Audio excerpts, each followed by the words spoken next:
Stellan, walking ahead, happened to glance back just then. He paused, surprised. "What are you taking?" I hesitated for a moment, about to answer, but he scoffed. "Is it those little antidepressant pills again?" The sarcasm in his voice was like an invisible hand squeezing my throat, leaving me speechless. The sarcasm in his voice was like an invisible hand squeezing my throat, leaving me speechless. Years of endless arguments had left me with severe depression. At my worst, I mixed the pills into ice cream and ate them spoonful after spoonful, only to throw up until I bled. But it never made Stellan feel sorry for me, never made him regret. To him, I was just a crazy woman faking depression for sympathy. So now, I simply put the pills back in my bag and replied offhand, "For altitude sickness." Maybe I imagined it, but Stellan seemed to relax a little. He slowed his pace. "I remember you never got altitude sickness. How did your health get so bad in just a few years? 8 years ago, you asked for my number on the Alaska highway, saying I was prettier than a columbine blooming on a high ridge. 7 years ago, we watched the golden glow of the sunrise on Mount Foraker together. You told me you loved me and wanted to be with me. 5 years ago, you took me to the Alaska Native Heritage Center and proposed to me. We made a wish together, saying that this life..." "Enough." Stellan suddenly cut me off. Frowning, he stopped, looking down at me with a complicated expression. "What's the point of all this? Is this just another tactic to avoid the divorce?" I looked at him and gave a bitter smile. "Can't you trust me one last time? Have I ever broken a promise to you?" My words only made Stellan's expression darker. He was silent for a moment, then looked away, saying awkwardly, "I'll go with you, but don't expect nostalgia to change anything. You can remind me of how we loved each other all you want. It won't stop this divorce." The smile on my lips froze for a moment, then I nodded. "I know. As long as you drive with me for 7 days, I'll never bother you again." After another long silence, Stellan glanced at the bag slung over my shoulder and frowned. "You were planning to go to Alaska with just a bag? That's ridiculous. We'll buy what we need when we get there. You'll have to change out of that suit anyway." My bag held nothing but the necessary documents and a full set of makeup to hide the truth that I was dying. As for the expensive clothes, there was no need to bring them. I never planned to come back. After all, I'd let my life flare up one last time in Alaska, thin mountain air. And then, a devoted priest would conduct a rare and ancient funeral ceremony for me. I wouldn't leave anything behind. The plane took off quickly, and a few hours later, we landed in Anchorage. I'd never suffered from altitude sickness before, but the moment I set foot on the ground, a wave of suffocation wrapped around me, and my stomach twisted with cramps. I reached into my bag, shook 2 cancer pills into my palm, and swallowed them without water. Stellan, walking ahead, happened to glance back just then. He paused, surprised. "What are you taking?" I hesitated for a moment, about to answer, but he scoffed. "Is it those little antidepressant pills again?" The sarcasm in his voice was like an invisible hand squeezing my throat, leaving me speechless. Years of endless arguments had left me with severe depression. At my worst, I mixed the pills into ice cream and ate them spoonful after spoonful, only to throw up until I bled. But it never made Stellan feel sorry for me, never made him regret. To him, I was just a crazy woman faking depression for sympathy. So now, I simply put the pills back in my bag and replied offhand, "For altitude sickness." Maybe I imagined it, but Stellan seemed to relax a little. He slowed his pace. "I remember you never got altitude sickness. How did your health get so bad in just a few years?" A few years was all it takes for love to fade. For people who swore to be together forever to drift apart. Getting sick doesn't seem so hard to understand after all. I didn't answer. I just said, "Don't worry, I won. Let it mess up our trip." Stellan frowned but said nothing. We rented a car and changed into more casual clothes. I took off my designer dress and heels, slipped into a simple long skirt and white flats. He traded his tailored suit for a windbreaker and hiking boots. When we looked at each other again, we both seemed lost in thought. For a moment, it felt like we were back at the beginning, back when he wasn't a cold CEO and I hadn't been battered by life. We were wild and free, full of reckless energy, loving each other with abandon. Stellan looked at me with a hint of emotion, as if he wanted to say something.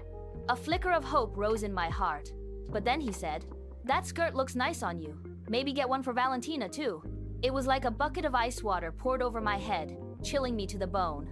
He seemed to realize what he'd said, frowned, and tried to explain. I cut him off. No need to explain. If you want to buy her one, go ahead. But something this cheap isn't really your style, Mr. Paxton.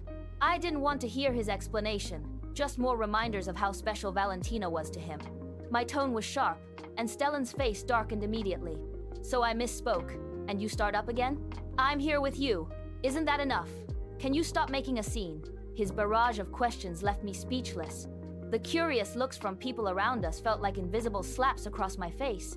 I blinked away the sting in my eyes, held back my emotions, and said nothing more. Stellan's voice softened. All right, that was my fault. Just calm down, okay? He paid the bill and left with our stuff. On our first day in Alaska, we parted ways in anger. I stood there for a while, then headed alone to downtown Anchorage. There, as a private art gallery downtown, where Stellan and I once bought a painting from the owner, Raphael Maloney, to mark our love. I didn't expect after all these years that he'd recognize me right away. Miss Godwin, or should I say Mrs. Paxton, long time no see. Are you here with Mr. Paxton? I smiled at him. Long time no see. Just call me Miss Godwin. I'm here to ask if you could paint another picture for me. Raphael was surprised, but quickly nodded with a warm smile. Of course. What would you like? Feeling the ache in my stomach, I paused for a moment and whispered, my portrait for the funeral. Raphael froze, staring at me in disbelief. I felt a little awkward and said, if you think it's bad luck, just pretend I never came. Raphael cut me off immediately. No, it's an honor. He said it quietly, his gaze lingering on my frame. Suddenly, I felt a pang of sadness. Even an old friend I hadn't seen in years could tell how much weight I'd lost. Yet the man who shares my bed and dreams hasn't noticed at all. Or maybe he has, but just doesn't care. I sent Raphael my favorite photo and arranged to pick up the painting in 7 days, then headed back to the hotel. I booked the same hotel where Stellan proposed to me years ago, and even requested the same room. I hoped returning together might stir up some memories. But when I walked in alone, the only thing left was the glow of the ambient lights. Stellan was already asleep. Disappointment washed over me, but then my attention was drawn to a plate of pasta left on the table. I paused, legs stiff, walked over, and saw that the plate was full, still steaming. The haze of warmth made my eyes sting and fill with tears. He would still leave me a plate of pasta, but he'd never wait up for me again. Maybe that's for the best. At least when I'm gone, he won't lose sleep. I forced down a few bites, but the stomach pain sent me rushing to the bathroom, where I threw it all up. Staring at my reflection, even my foundation couldn't hide how gaunt I'd become. All I felt was exhaustion. I'd imagined this trip as something unforgettable, but my body was burning out too fast for anything spectacular. The next morning, I woke to find Stellan sitting at the edge of the bed, watching me. For once, he offered an explanation. I was in meetings all day yesterday, so last night I was exhausted and... Oh, the night before, he hadn't come home at all. Valentina had posted an Instagram of them drinking late together. I didn't bother to argue. I just murmured a reply, got up, and started my morning routine. As I was putting on foundation, Stellan commented, "You look so pale now. You never wore makeup in Alaska before." I paused. If you want to call me an old hag, just say it. Stellan was caught off guard, his irritation flaring as he muttered that I was impossible, unreasonable, a pain in the ass. After another round of bickering, we checked out and rented an SUV, heading for Eklutna Lake.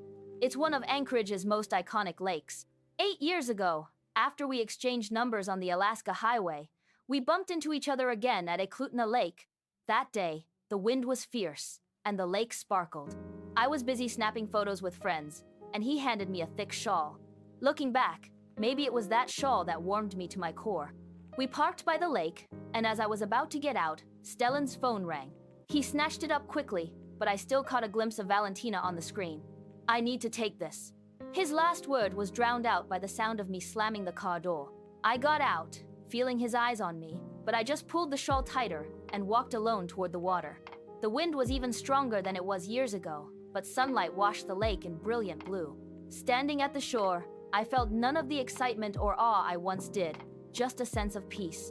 I thought, if my soul stayed behind after I died, embraced by a lake this clear, maybe death wouldn't be so frightening. Careful. Suddenly, a hand grabbed me.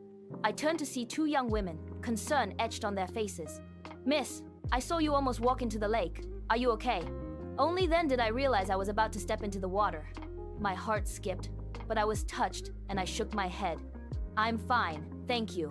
Noticing how lightly they were dressed, I took off my shawl and handed it to them. "Dong, Catch a cold health is the best foundation for beauty. The words tumbled out, echoing something Stellan once said, and for a moment, I felt disoriented. One girl took the shawl, confused. But what about you? Before I could answer, the other glanced behind me. Is that your husband? He's really handsome.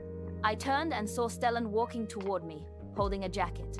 His voice carried on the wind, tinged with exasperation. I knew you wouldn't take care of yourself. Come put this on. It should have been a tender moment, but it pierced my heart, and my eyes filled with tears. From yesterday's plate of pasta to today's jacket, taking care of me had become second nature to I am, even if he no longer loved me. He held out the jacket, and I slipped my arms through the sleeves, then hugged his waist. Burying my face in his shoulder, my tears soaked silently through as I mumbled, Stellan, I really hate you. I hate how your heart always drifts toward whoever is younger and brighter. I hate how you forgot your promises, how you said you loved me but never loved me, Enu.